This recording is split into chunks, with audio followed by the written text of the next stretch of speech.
Hello. Welcome to our last pre-COP30 webinar with the Buildings and Global Cooling Pavilion, hosted by the Global Alliance for Buildings and Construction. We are very pleased to talk to you today about the market transformation work that we have been doing together over these last 2 years and providing you with a stock take on progress across the market transformation action agenda. We're very happy to come together here just before many of us are traveling to Brazil, so that we can take collective stock of the remaining gaps as well as opportunities to drive market transformation together. My name is Roland Honziker, and I'm the Director for Built Environment here at the World Business Council for Sustainable Development. We launched 18 months ago the Market Transformation Action Agenda as a collective co-created agenda with several hundred organizations and professionals in the built environment to provide us with a common roadmap on how we can decarbonize the built environment along its full value chain and life cycle. Because only with radical collaboration around the three levers of whole life carbon accounting, setting carbon next to cost, and transforming supply and demand can we truly make progress and halve emissions by 2030 and reach full decarbonization by 2050. We are now taking stock of this progress, and we are driving this agenda under the Market Transformation Hub of the Global Alliance for Buildings and Construction. The Global ABC brings all stakeholders together, whether we are governments, whether we are from finance, from the business sector, or organizations active across the built environment. And it helps us with that deep collaboration. And WBCSD, we have been convening this work. We bring together global companies along the full value chain who need this transformation because they are investing in the transition and they need everybody to move in the same direction based on a common language. So it is my great pleasure to introduce to you our speakers of today. We will first hear from our colleagues at Arup, Will Wild, as well as Steve Hill, on the key messages from our stock take on the market transformation. I will then be moderating a brief panel conversation with our distinguished colleagues, Sophie Chick from the Urban Land Institute, Rama Dunajevic from Autodesk, Anil Sawhney from RICS, and Scott Tew with Train Technologies. And Jonathan Dewin, our colleague at the Global ABC and UNEP, will kindly share some closing remarks to send us on the way to COP30 and Brazil. Thank you for that. I'm also very pleased to let you know that the report is now live. You will be able to find it on the WBCSD website, and we are briefly going to now talk to you about those key messages out of the report. But then you can download it, you can go through it at your own pace, and we very much look forward to engaging on this work and the content and findings. With that, it is my great pleasure now to hand over to you, Will, as well as Steve, to talk us through the key findings. Thank you. Thank you, Roland, and thank you all for being here. Roland's kindly given me bit of time to talk a bit about the framing of this report and how it lands at COP as we are a week away from COP30. And actually, a couple of weeks ago, I had the opportunity to speak with Paul Watkinson, one of the lead EU negotiators behind the Paris Agreement and a real force behind negotiations at COP over the last decade. And he said something that really stuck with me for the last few weeks because he really underscored not to think of COP as something that's static, but think of it as something that's continually evolving. The Paris Agreement, reached back in 2015, was a landmark of ambition, but it's taken almost a decade of negotiations to complete what's often called the rule book behind it. With COP29 last year in Baku, finalizing the Article 6 agreement on carbon markets as one of the final pieces of that rule book, meaning that it's now almost effectively complete. So it's from this context that as we move towards COP30, Paul's reflection was that success is not going to be measured by what's announced by Ambassador Largo as he brings down the gavel in the early hours of the morning at the end of COP30. And we measured about how we're implementing what's already agreed, particularly under the outcomes of the global stocktake. The way I like to think about it is sort of the rules of the game are now written. Our role is to play the game and to show that it works. And as COP evolves, I think so too does the ambitious voice of business, cities, and industries as we show up at COP. And I know many of you here are packing your bags this week, and some of you may already be in transit on the way to COP. Rightly, there is a key need for these actors to bring high ambition to COP through strong, credible commitments that show government what's possible and where the level of ambition is at. But as governments move from negotiating to delivering, so too can the role of non-state actors can expand as well, from showcasing commitments to showcasing implementation.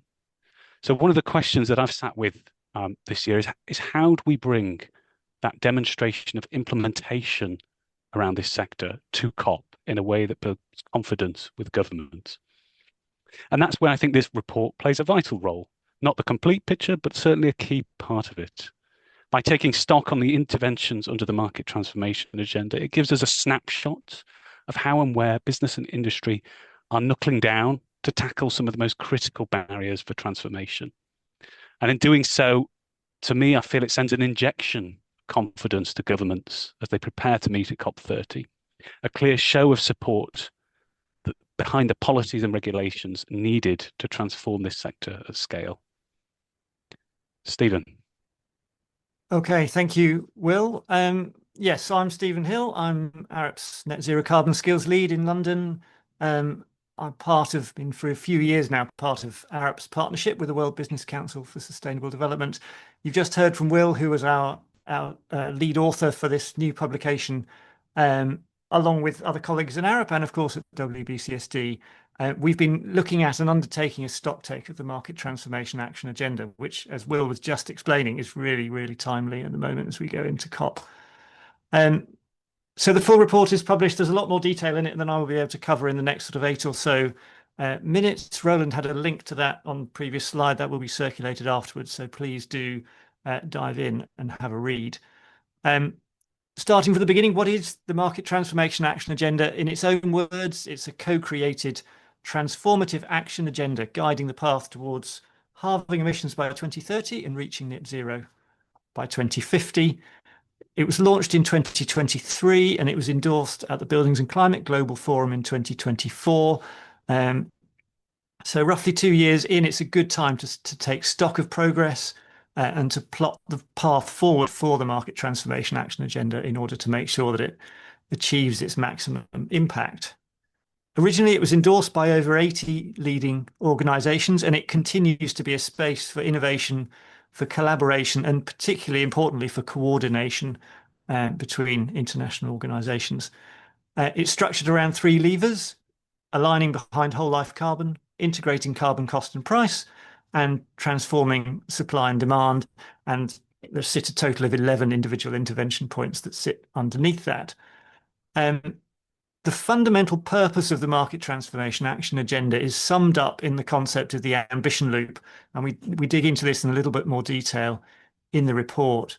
So MTAA surfaces and coordinates industry leadership in built environment decarbonisation. This early action helps policymakers to understand that net zero transition is not only possible, it's happening, and it's also making good business sense. This gives policymakers the confidence to implement decarbonisation policies, thereby creating that enabling environment for that net zero transition.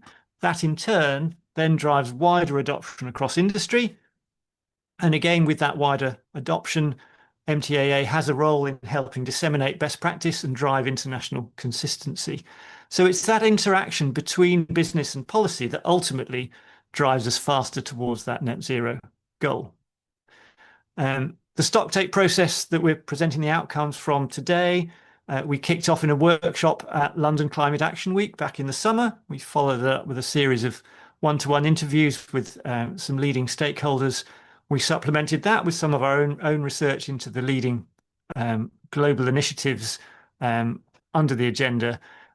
The stock take isn't intended to be comprehensive. We haven't managed to list out every single national, subnational initiative under each of the levers and interventions. I mean, that would be an almost impossible task. What it is intended to be is a snapshot, giving an overall sense of progress towards the ultimate goal. Overall, we know that we're not yet on track to achieve net zero by 2050, as was confirmed in the Global ABC's annual status report a few months ago. But we are seeing progress, and we are also starting to see acceleration. And we see that acceleration where policy shifts are taking place. So that interaction between industry action and policy is showing to be really important.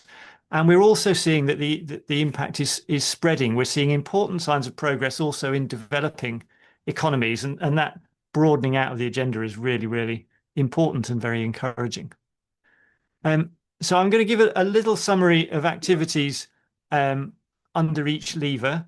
Again, there is much more detail in the report, so please do engage in that. Undoubtedly, the biggest shift that we have seen is on whole life carbon, which is really starting to embed and starting to drive change. We have a number of national methodologies now that are standardizing the measurement of whole life carbon reporting. There's still some divergence of approaches, but there is a work towards international consistency. Where those methodologies have been embedded, we are starting to see broader uptake, which means we're getting more data out at a building level in terms of the whole life carbon performance of those buildings.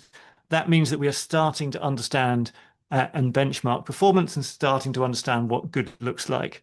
Whole life carbon is increasingly considered within international certifications, although there's still a degree of diversity, and certainly more consistency in that area would help. And we are starting also to see whole life carbon coming into policies. So we have the EPBD across the EU from 2028. We have a number of national policies in place and a number of local policies too. Those are mainly around transparency, but we have seen in a number of cases that transparency can be a really important driver for change. We've included here two of the stock take diagrams, looking at two of the individual interventions that sit under that lever one. There are many more of these in the report, so again, please do dive into the detail.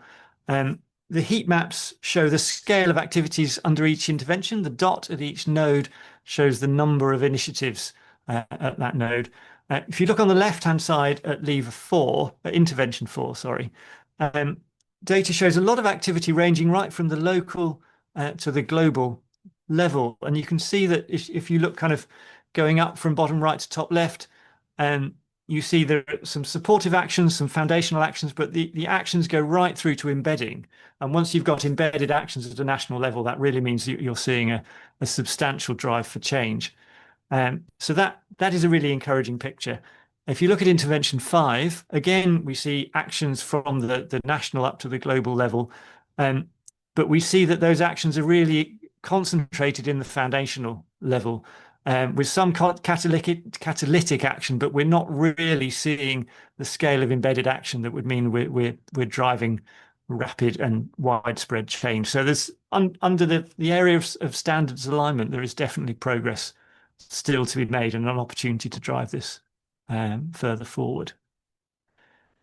So if we look then at intervention 2, that stat at the top there from ULI, 93% of surveyed European firms reported that transition risk is now something that they consider in decision making, and that's that transition risk essentially is bringing into mainstream considerations around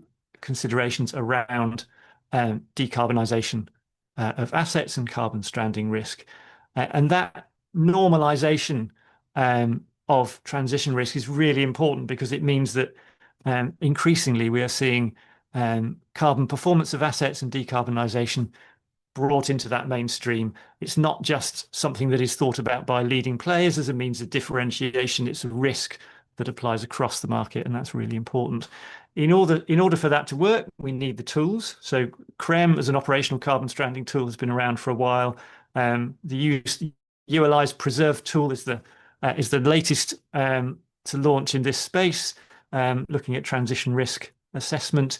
That helps companies understand the risk, disclose their obligations, whether they're voluntary or mandatory, require that some of that information to be shared. And then the last point, the holy grail, if you like, is bringing in considerations of ESG and carbon performance into property valuation. We're starting to see some guidance on that now. So some really important moves in this space. Looking then under lever 3, transforming supply and demand. Globally, this does remain a very mixed picture. Consistency is still a barrier. We've talked a little bit about certifications. The diversity of certifications is definitely an issue. The different ways that green finance is defined also remains an issue, but we are seeing progress. These are built on the foundation of corporate commitments, things like the World Green Building Council's Net Zero Carbon Buildings commitment, which played an important role in getting organizations to focus in this direction. There are a number of green finance taxonomies now in place, 14 national taxonomies globally. There are efforts to harmonize these and bring them together, improve consistency, which is important. There are some actions going on to improve access to green finance in third world or developing countries in particular, which is really important. We're starting to see moves in the supply chain, things like concrete zero and steel zero, which are a positive sign that the supply chain sees that there is a market for decarbonised materials. And we're starting to see some policies which are focused specifically on manipulation of supply and demand for decarbonised or net zero buildings. New York City's Local Law 97 is one great example, but they are very localised at the moment. There's a lot of opportunity for expansion here.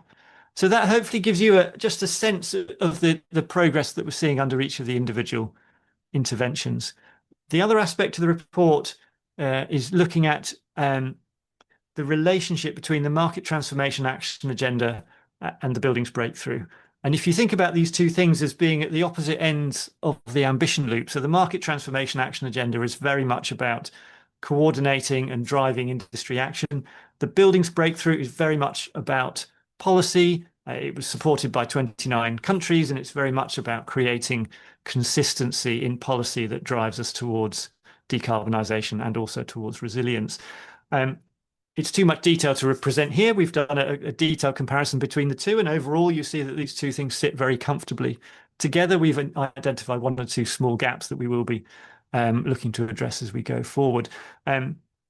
Importantly, though, in terms of consistency, these both sit under the Global Alliance for Buildings and Construction umbrella, if you like, part of the UN Environment Programme. So these are very much the components of how we move forward in terms of driving towards the decarbonised property sector.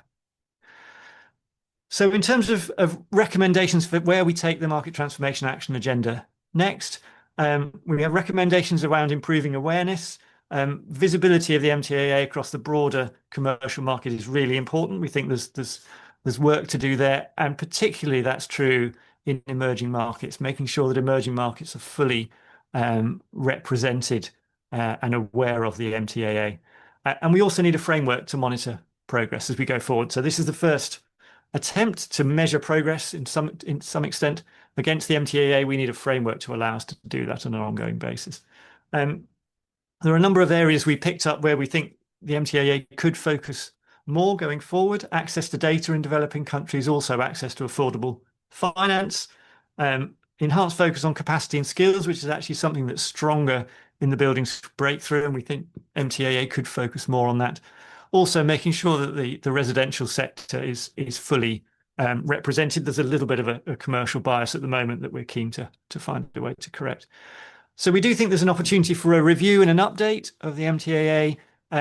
This needs to bring in that 80 plus stakeholders that were involved originally, but a whole new group of stakeholders, particularly broadening out geography, taking in developing economies and making sure those voices are heard. We're recommending that starts as a review and update process in 2026. With a view to concluding ahead of the Buildings and Climate Global Forum in 2027.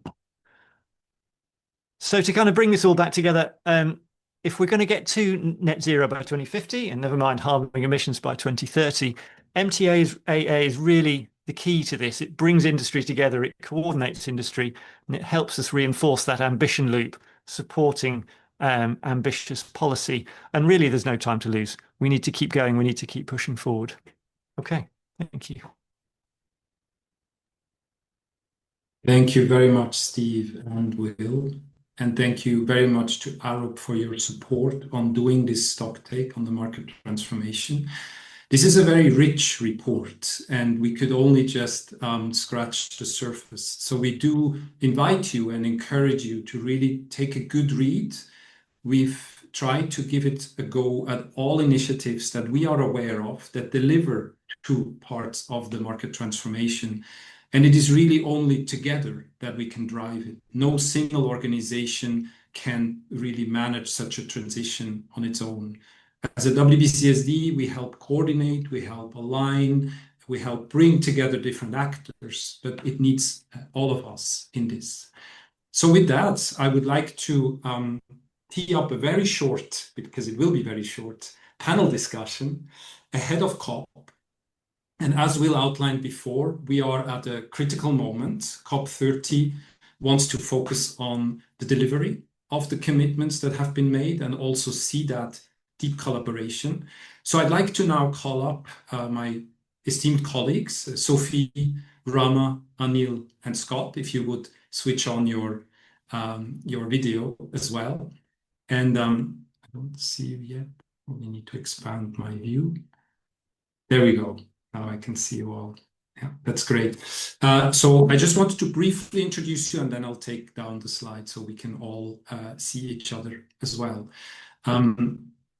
So thank you for joining us. And as Will was saying, we are at an important moment. We want to speak about this transformation agenda also at the COP and really go into the discussions of how we support each other. So maybe starting with you, Scott, with Train Technologies as a climate solutions leader, can you reflect a bit more on the overall importance of market transformation? Or let's say if we didn't have it, what would be missing from your side? Thank you. Yeah, thanks, Roland, and thanks for everyone joining. I agree that we're at a really critical moment. I love the title of the report, Market Transformation, because it really encapsulates what has to happen. And we're finally have arrived at the moment where transformation is possible. One of the things that I'm most excited about is that no longer do we have to wait for solutions that in the past were not as common as what we see today.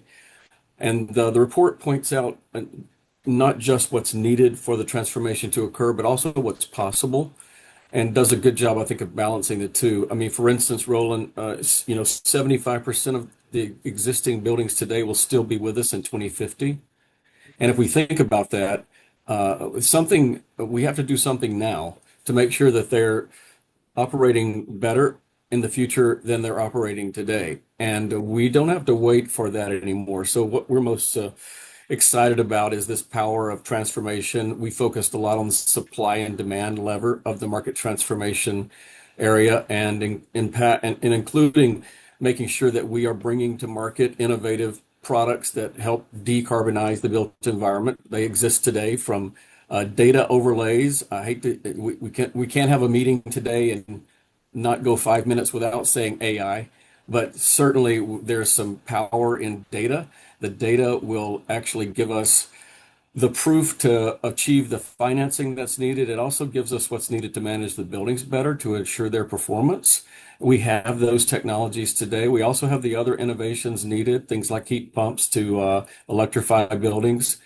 And the bigger issue, though, is the entire supply chain is poised for transformation. We, as Stephen mentioned, we're part of the Steel Zero commitment. We have come a long ways. 3 or 4 years ago, that was still a dream. And we're actually purchasing today low emission steel already. It's not completely Steel Zero, but we're certainly much closer now than we even were 2 or 3 years ago. And so across the supply chain, we've never had the innovations and the possibilities that we see today. So whether it's the equipment and the services for buildings that's needed, or whether we're looking for policy and financing. The good news is that this report is going to point out that all of the levers are in place to make tremendous gains with the built environment. Thank you very much, Scott, for that. Your message is the solutions are there, and we are They working are. on it. And I think that is what the market transformation shows, really. We are working on the standardization piece, on really integrating the carbon in the discussion, and we see a lot happening. And I think Steve's slide also showed there is a lot happening, and we're trying to also capture that. Thank you very much for that, Scott. Rama, I'd like to come to you. As Autodesk, you've been working very closely with a group of companies, also under the umbrella of WBCSD, really focusing on lever one. How do we better align around whole life carbon accounting? Can you tell us a little bit more about this critical aspect of the work you have convened? Thank you. Thank you, Roland. And again, thanks to all the panelists. It's such an interesting conversation, and for Autodesk and for me, right? The thing about the market transformation, and Will said this really nicely when he did the tea and was talking about COP not being a moment in time, but being part of an evolution. And what the market transformation provides us is that context to say that we don't lose that moment in time, but it becomes part of an overall strategy. And that's how we need to think about that transformation. As Scott said, right? Transformation is the right word to use, because if we start thinking about the process and then evolve through it, we have the potential to get to that happening by 2030 and net zero by 2050. And so the way that Autodesk thinks about it, Autodesk is a 3D design and make software company. So we need to start thinking about the data. I would thought when Scott said we can't have a conversation without saying AI, I thought he was going to say data. So there we go. So at Autodesk, we think about the data from day one, from that concept to making it a reality. And through the WBCSD and the work on the market transformation and Lever One, we've been working with a number of large companies to start chunking out parts of the process where the data is getting lost. So we came up with this concept a number of years ago at London Climate Action Week. There'll actually be a panel about this, the results of 2 years of findings later on this same channel. And Arup, AECOM, Arcadis, Foster and Partners, Ramble, and SOM came together. They had one BIM model, and we spent 3 months agreeing on what those parameters of that BIM model would be, what we would be measuring. And we said embodied carbon measurement is done differently by everyone. There's no set way to do an embodied carbon measurement. So what can Autodesk do? How can technology make that easier? This is our Chief Sustainability Officer, Joe Spiker, often says sustainability is a data problem. So we see this as a data problem. So how can we address that data? And so we spent months. Those 6 companies dug in, did an embodied carbon assessment of one building, and came back. And it turns out that the differences of the embodied carbon measurement of that one building and one piece of that one building was 34%. And so then we wrote a report on it. It was published on the WBCSD website about a year ago, I think October 2024. And then we spent the next year with those same 6 companies, real experts in the field, to do an assessment of why is that a 34% difference. We were able to bring it down by over 40%. There's still a 19%. I'm blowing the lead, but when you read the report, you'll see there's still a 19% difference, and you'll hear the reasons for that in that panel. But the thinking is that if we can start chunking out these pieces, come up with real solutions, work in collaboration with other companies, because that's the only way we'll move forward. And what we ended up doing is saying, okay, well, these 6 companies, experts in the field, spent 2 years doing this assessment. Let's come up with some best practices and guidelines on how to set up your BIM for embodied carbon measurement. And so that's what they've done. There's a step-by-step guide how to set up the BIM for your embodied carbon measurement that we've contributed back. It was published last month, also on the WBCSD website, a guide to alignment in the built environment.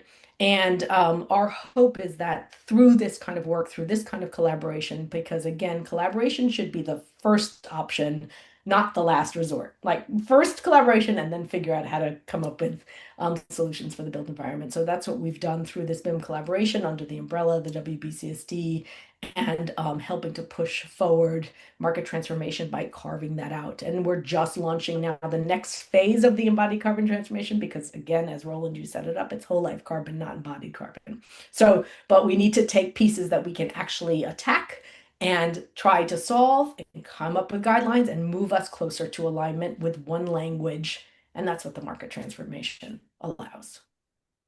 Thank you very much, Ram. I think you really give an excellent example. Market transformation is our common agenda, and there's bits and pieces that we can take on with different groups of organizations, companies. And what I really like about this work is the 6 companies together touch on quite a number of projects globally. So I think there is also huge potential, and we're inviting also more companies to really be part of this journey and help us in this alignments. And driving this forward. So thank you very much for this example.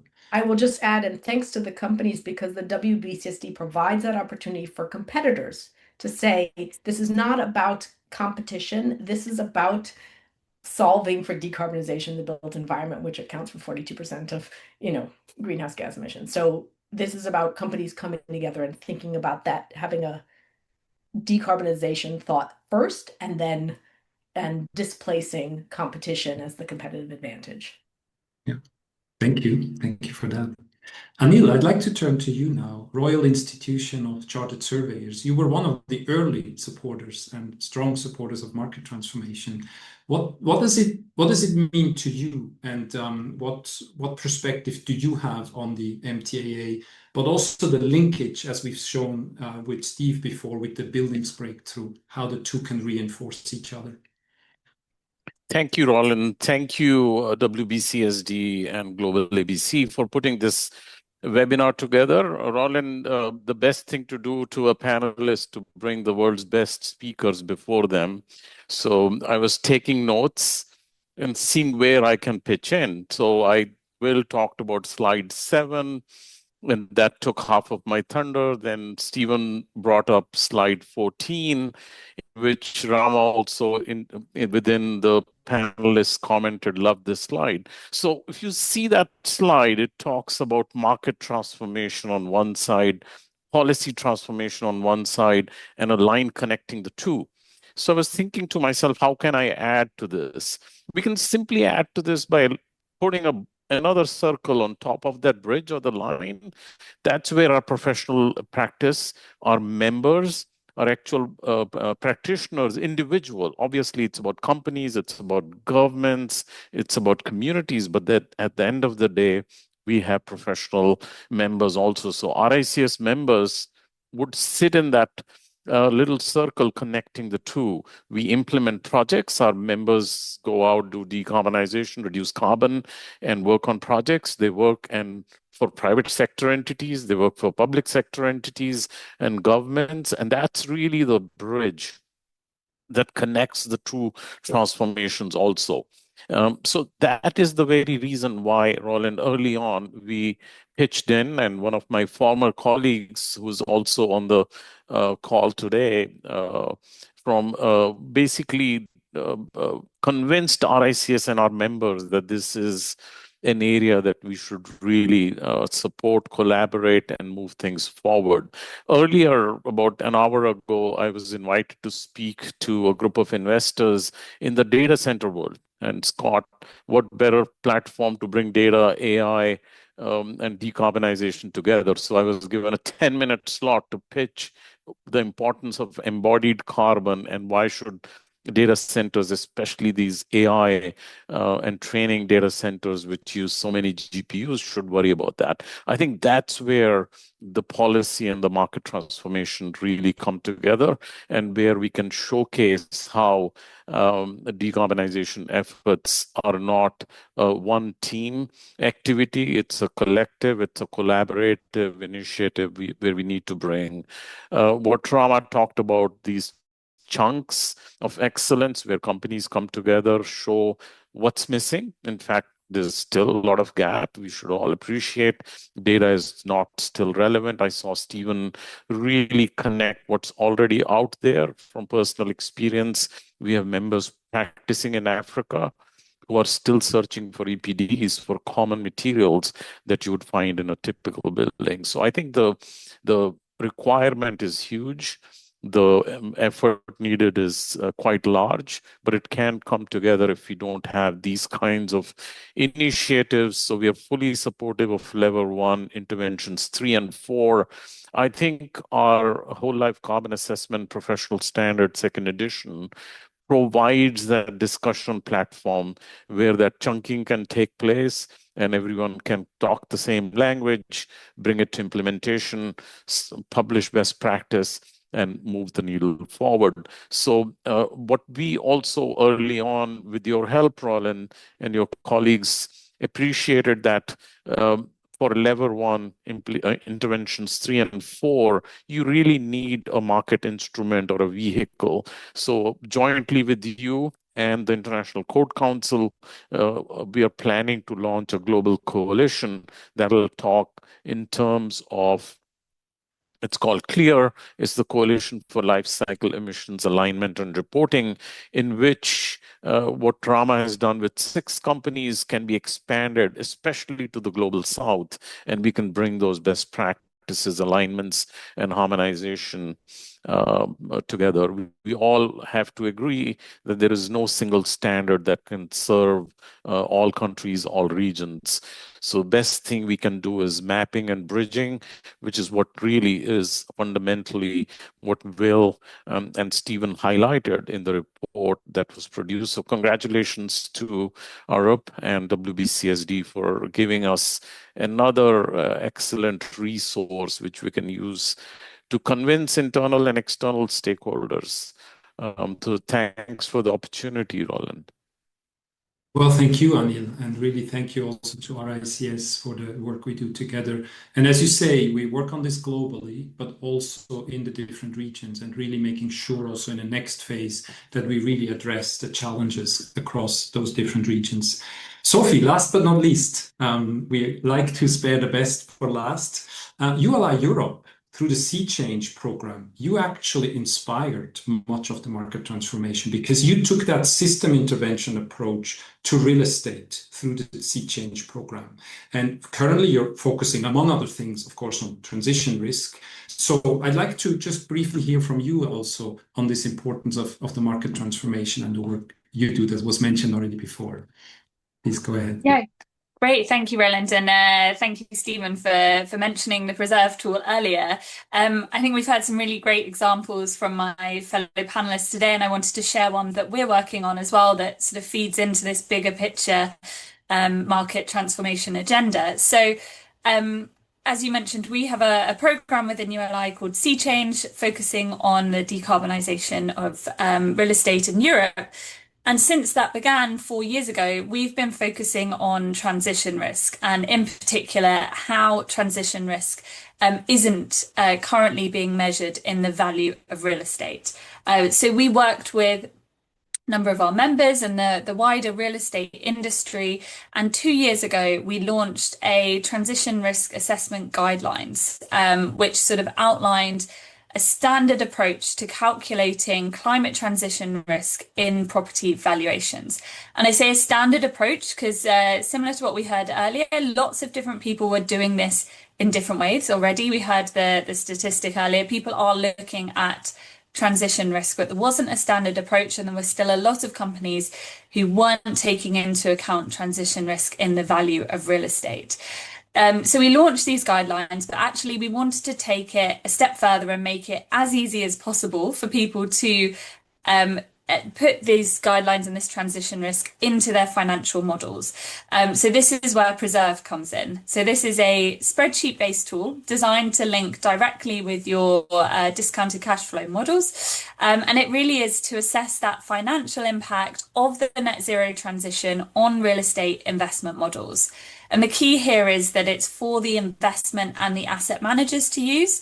The sort of ESG specialists and the valuers are sort of secondary users to it. So it's looking at that kind of in-house for those investors, developers, etc.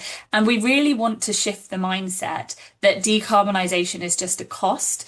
And actually, we want to use this to frame decarbonisation as a commercial opportunity to preserve, hence the name, the value of the asset over the longer term. And this is sort of a tool to show you how you can do this. So we've worked really closely with the industry to build this tool, and we were very excited. In June this year, we had our first working prototype of it. It was piloted, and we're now in a wider piloting stage with different asset owners and managers. And we're really hoping that we're going to be launching the tool in spring next year. It's going to be free to use for an end user. And the idea of this is to really scale up that sort of transition, make that comparable methodology utilized across the industry, and really think about sort of taking that forward. I think we hope that tools like this and the sort of other things that you mentioned within MTAA can really help that sort of investor decision making, the management of risk, and ultimately sort of accelerate the decarbonisation, which is what we're all here to do. Thank you so much, Sophie. And it's really an excellent example how we assess that financial value and turn the discussion from a problem to an opportunity. And we really look forward to engaging with this when it comes out, and hopefully it can be tested by many folks. So thank you very much. Thank you. COP is coming and our webinar is coming to an end. So I would like to ask each of you, I think Scott and Anil, you're traveling to Brazil or already on your way. Sophie and Rama, you're not. But please share maybe just in a few words your expectations you may have on COP itself. But also, as Will said, it's a journey. So what are your expectations for next steps? Yeah, thanks, Scott, Roland. why don't you start here? Yeah, I will. I'm excited about COP. I'm always excited about COP, and I know many of us know it is a journey, like you mentioned in the beginning. It's not really a destination. It's a moment in time, but it also is a signal that there are great possibilities. I mean, one of the barriers, I saw some of the questions and comments about what are the barriers. I think some of the barriers still are lack of some policy commitments. They are the engine that drives change on the ground. And so COP is certainly a moment where the signals about policy changes and alignment on things like building codes and policies that can actually push for better buildings are possible. And so I always go to COP with that in mind. And it's no different this year. I think there's still great potential for us to have a COP where we see some new alignment around policies that will drive better buildings in the future. Thank you, Scott. Anil? Thanks, Roland. Don't tell anyone this is my first COP. So I'm really excited to be personally attending. What I'm looking forward to is really the ICBC, which is the Intergovernment Council for Buildings and Climate. I hope I got the acronym right, but the point is governments. Because that's where that slide 14, which has had such an impression on me, will actually be tested, whether the policy transformation folks are willing to and are able to connect and listen to what the market transformation folks are talking about: tools, standards, data, certifications, labeling, finance, and decision making. So I hope that will be a very positive meeting, but it's only a small baby step or a giant baby step, which will basically get the ball moving, and hope to see more progress made by the next COP, and we are able to show that working together can actually produce results, be it in chunks, be it in helping Global South, be it helping data gaps in the data that we all know exist. So I think that's what I'm looking forward to, and I'm hoping to sort of advocate on the behalf of MTAA, Global ABC's Material Hub. I'll be speaking on a panel. So hopefully, I think jointly with Rama, who's joining virtually, where we would talk about these global coalitions that are needed, especially clear. Excellent. Thank you, Anil. Rama, over to you. Yeah, I think I go back to the concept of why do people come together in person, to fly to somewhere distant to have these conversations. And while the event is not the thing, it is the impetus to make sure that action is happening. It is an opportunity to have conversations, and it is the additional opportunity to report that out and to make sure that the momentum is continuing so that these conversations and all this work that's happening in silos around the world, as you said, with that heat map and show what's happening. There are dozens, if not hundreds, of incredible projects, collaboration projects that are happening, and having events such as, the Climate Change Conference, in Belém, or the upcoming ICBC in Lausanne is the opportunity to say we must be held to deadlines, we must continue to move forward, we must continue to discuss it, to iron out the details, and we must collaborate. So I would say I'm most excited to see the conversations turning from concept to action, and that it's all of our responsibilities to be a part of that conversation. And the good thing about that, again, to that slide that we keep referencing, the market transformation action agenda, as well as the buildings breakthrough, creating that joint, like together, like those two projects together, those two coalitions together can help us get to a better world. So we need to continually drive forward, and the opportunity of conferences like COP or ICBC is to move that forward and hold us to account. This is not a greenwashing conversation. We must take action.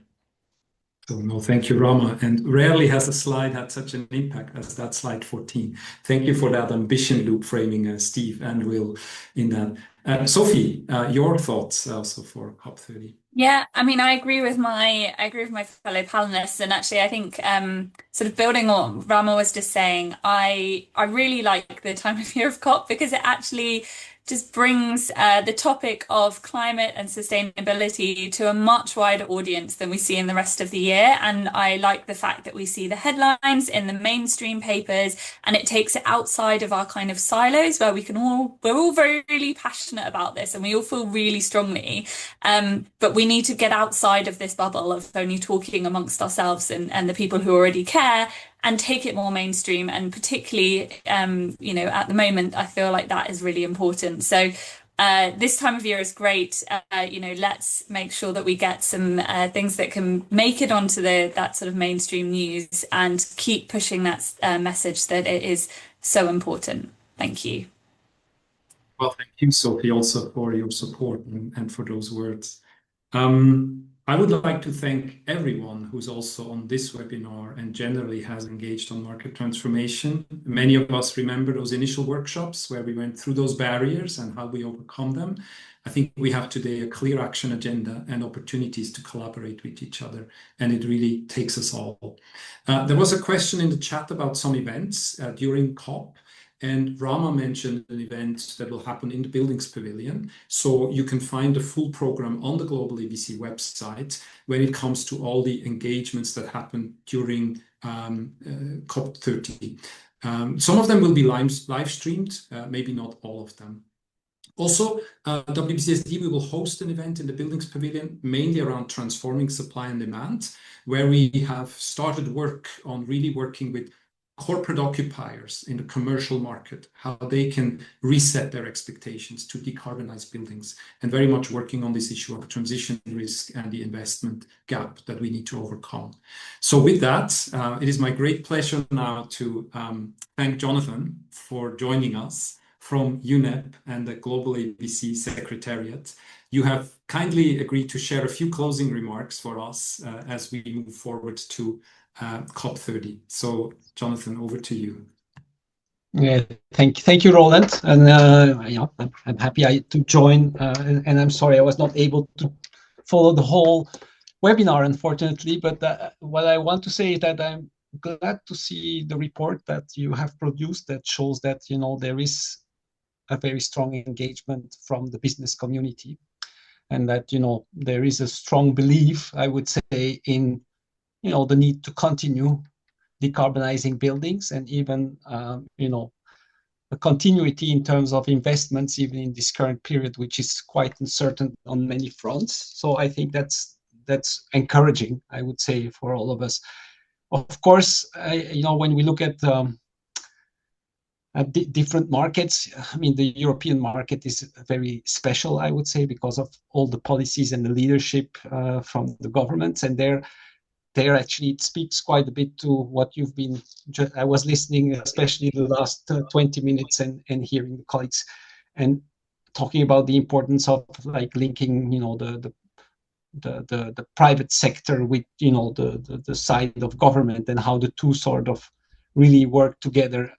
I mean, the points that you are working on in the market transformation, of course, are very much aligned, Roland, with all the work that we've been doing since we started the Global Alliance for Buildings and Construction in 2015. And I would say over the last few years, we've been making major progress, because I think now we have like really stronger platforms on the government side, where really the governments are now sitting around the table and are ready to hear what we have to bring, and are ready to take on board what we have to bring as a buildings and construction community that's been pushing this agenda for so much time. And when I look also at the barriers, and when I look at the report, the barriers are still the same. We're talking about the need for common language, common standards, the issues related to the regulation that would really help pushing the things, and all these links sort of to finance. I think the finance will flow more easily when the standards are there and when the regulation is also there,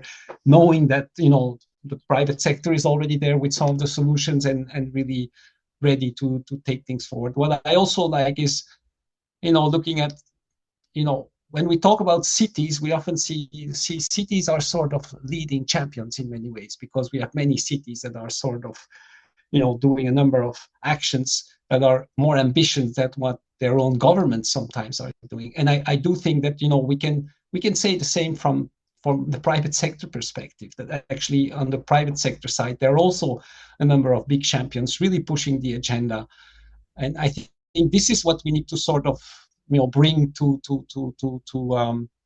our government partners, that they can see that they have the allies, whether it's, especially on the private sector side, to work hand in hand with them to accelerate this transition. So I think that is a very encouraging point. And there are a number of tools. I mean, mentioning about public procurement, but definitely public procurement is where the governments can really engage the industry along with their vision and ambitions for transforming the sector. So I think that's, for me, a very sort of interesting way to go faster by using public procurement, and to help transforming the market overall.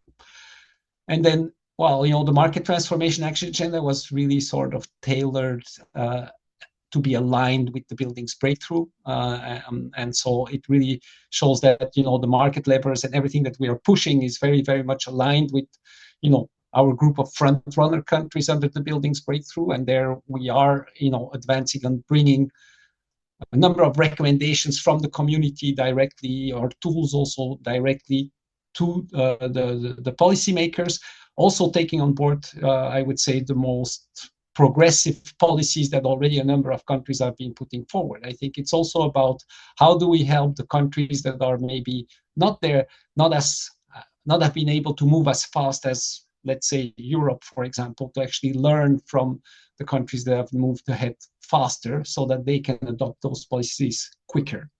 So it's really about the idea of trying to leapfrog, especially when we talk about the big part of the world where a lot of the construction will be happening going forward. So, yeah, and finally, I heard the point about having our Intergovernmental Council for Buildings and Climate. I think this for us is now finally a moment that we, I think for the Global ABC, had been sort of dreaming of for a long time. When do we have like a large platform where a number of governments are committed behind a common declaration to see climate action accelerating in the sector and committing to it? And now we have that platform. And again, while we have front-runner countries under the buildings breakthrough, everything that we do under the buildings breakthrough can be brought forward to the ICBC. And especially also, I think it's really important, as I mentioned, to show sort of that the private sector is also there to work with them hand in hand, and also act, as I said, as one of the front runners, as a champion actually also for this agenda. So I think this is where I see this collaboration really important, and I'm very pleased that we have all our private sector partners on board and also willing to really work with our government partners to take this forward. So thank you very much, Jonathan, for these closing words. And I think that is what we're trying to show with the report, is that ambition loop, as you say. We have very committed people working on the private sector side, on the government side, in the cities. And what we really want to see is that deep collaboration. So hopefully this provides a snapshot. We encourage you to really go into the report and engage with it and look at the initiatives that are driving work. But also let's come together at the ICBC and other opportunities to understand how we can further collaborate with each other on this agenda. So with that, thank you very much for everyone who has joined. We will also share the recording more widely, and do not hesitate to get in touch with any questions you may have. So thank you all and have a nice day. Thanks all. thank you. Bye-bye.